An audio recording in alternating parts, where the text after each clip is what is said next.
Assalamualaikum warahmatullahi wabarakatuh.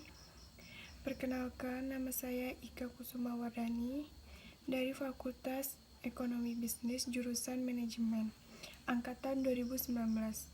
Di sini saya akan menjelaskan sedikit tentang materi pengantar hukum bisnis. Baiklah, di sini saya akan membahas tentang hukum secara umum. Hukum secara umum. Hukum adalah himpunan peraturan-peraturan atau perintah-perintah dan larangan yang mengurus tata tertib suatu masyarakat. Dan oleh karena itu harus ditaati oleh masyarakat.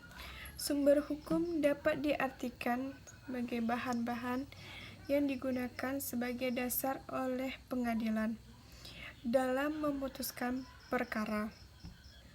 Sumber hukum ada beberapa macam.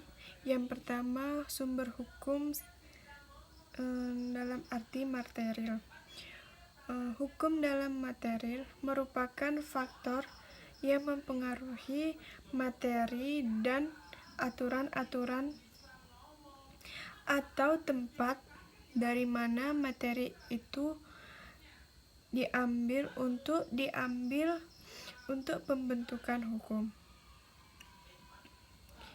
Yang kedua, hukum dalam formil adalah suatu sumber hukum dalam bentuk tertentu yang merupakan dasar yang hukum secara formil.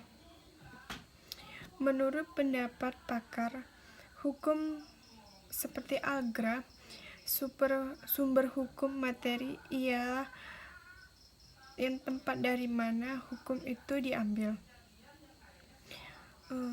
Sumber hukum material merupakan faktor yang membantu pembentukan hukum, misalnya hubungan sosial, hubungan kekuatan politik, situasi sosial ekonomi, tradisi, atau pandangan keagamaan, kesusilaan, hasil penelitian ilmiah atau kriminologi, lalu lintas, perkembangan internasional, keadaan geografis. Dan jika dipandang dari sumber hukum dari yuridis, sumber hukum material ialah sumber hukum yang dilihat dari segi isinya, misalnya KUH pidana. Segi materialnya ialah mengatur tentang pidana hukum, kejahatan dan pelanggaran. Kedua, KUH perdata dari segi materialnya mengatur tentang masalah orang sebagai subjek hukum, barang sebagai objek hukum, perikatan, perjanjian, pembuktian, dan kadaluarsa.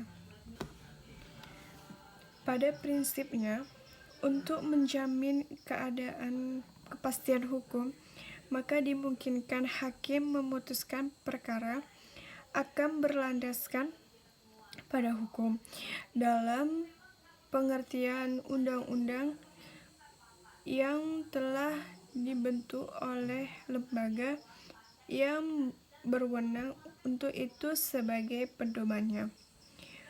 Undang-undang merupakan salah satu contoh dari hukum tertulis. Jadi, undang-undang adalah peraturan negara yang dibentuk oleh alat perlengkapan negara yang berwenang untuk itu dan yang mengikat. Terima kasih. Mungkin hanya itu yang bisa saya sampaikan, jelaskan. Mohon maaf jika ada yang kurang. Saya akhiri. Wassalamualaikum warahmatullahi wabarakatuh.